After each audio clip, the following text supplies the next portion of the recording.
Toshnik, the question is, how big of a crew do I need on average to sustain a large amount of clients in both cleaning and lawn care? So, unless I'm misunderstanding the question, I don't really see the correlation between the size of a crew and the number of clients.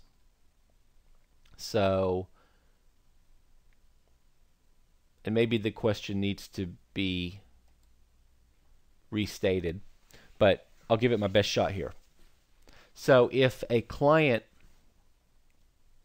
has a large property, you could use one person to handle that property. This is true for lawn care or janitorial, but you could use one person to handle that property. And as long as you perform the work, then the client generally isn't going to care how many people you put on the property. So the more people you add to the property, the faster you can do the property, and therefore the more people or the more properties you can handle in one day. So the number of clients you can have isn't determined by the number of employees or the average size of your crew. It is determined by the number of employees in a business that's labor intensive, such as lawn care or janitorial. So by that I mean that you're going to, as you develop and work through the business, you're going to figure out that how much production an employee can perform. So we're talking about janitorial, how much surface area, how many square feet can they vacuum, how many linear feet can they mop, so on and so forth. Now, and you're talking about lawn care, how much can a fella mow on a 61-inch Scag in an hour?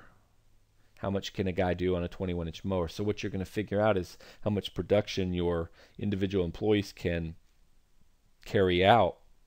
That's going to determine what you price your properties at, and then really determining how many clients you can sustain and have is based on how many employees you can hire. So when you get into crew size, the only advantage of crew size, there's actually a disadvantage to larger crews. The more people you throw at a job, the slower it gets done. And it's like anything in life. The more people you put on a project, the slower the project is completed. Generally, the most efficient team is 1 to 2 people. Now, the reason you carry out jobs with more than 1 or 2 crew members is because if you only put one person on a property, it could take them the entire day to do the property. You may need to be off the property site in a couple hours. The client may not want you working there the entire day. Second is when you start staffing a team with expensive assets such as a 61-inch Scag that costs you $9,000, weed eaters and lawnmowers and trucks and trailers, then you get into asset utilization. So for example, it may still be most optimal from a labor standpoint to put one individual on a property for an 8-hour time period.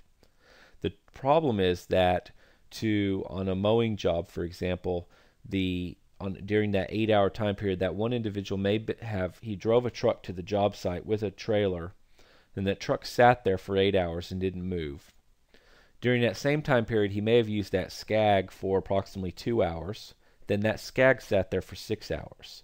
They used weed eaters and stick edgers and blowers and push mowers and walk behinds, whatever, hedge trimmers. He used each of those individual pieces of equipment, your assets, for some short period of time, and then for the remainder of the day they sat there unutilized.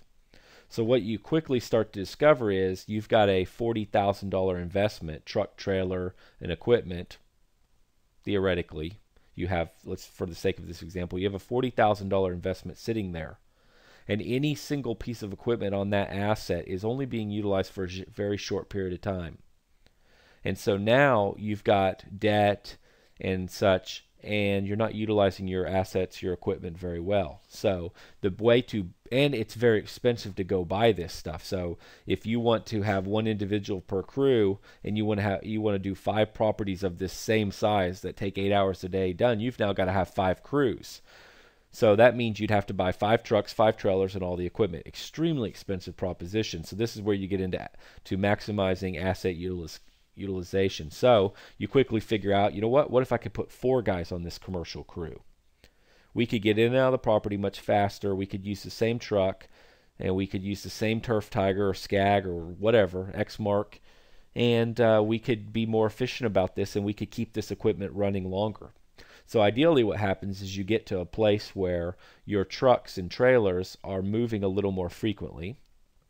Your Skags are not sitting unutilized for most of the day. They're actually being utilized close to 8 hours a day because you've balanced your crew to the point where you've got a guy on a Skag, and about the time he's getting done, the guys that are edging and weeding are getting done, and the guys that are push mowing are getting done, and the guys that are trimming are getting done.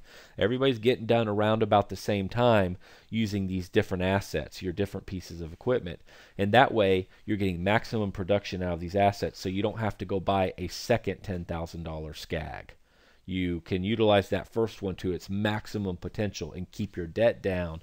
So really it becomes more about utilizing equipment or getting in and out of a property within a certain time period. If you're in janitorial, you got to get out in a certain number of hours in the middle of the night, or a certain number of hours early in the morning or during the day. You can't be there all day in the way of the clients. And so in janitorial, sometimes it's a lot less about equipment utilization. It's more about the timeliness of serving the client and getting out of the way of their clients, their customers.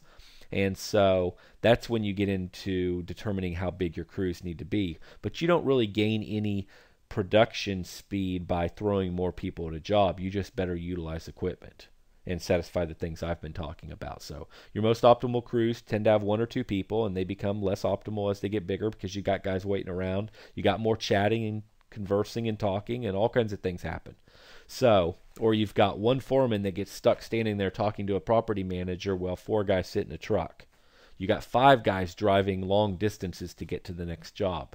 Lots of factors. So at the end of the day, the size of your business and the number of clients you can handle isn't based on the number of men on your crew. It's based on the number of employees within your organization, and how long it takes them to perform certain tasks. And then it's also based on the quality of the equipment. So using the lawn mowing example, if you have some larger properties, putting a Skag in place in your business can maximize the production of your team, earn you more money, and allow you to get work done a lot more quickly, and bid your properties at a more competitive rate than if you gave all of your guys 21-inch mowers.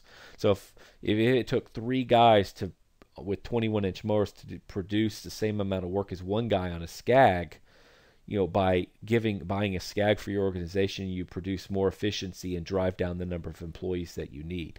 So it's really kind of a complex calculation that you just kind of figure it out. It's not really that complex when you start doing it, but as you get out there and you start watching your people work, or you do some of the work initially, you start to figure out how to better utilize your equipment and your employees. And you have this employee in charge of this part of the property and doing these certain things, and this employee is in charge of this, and they're all charged with their different aspects of maintaining the property.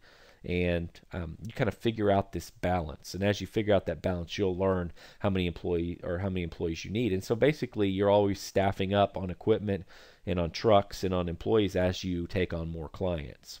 So that's the basic rule of thumb on how it goes to build out a business and figure out how many employees and how much equipment you need. You just kind of do it as you grow, and you're always kind of optimizing and improving.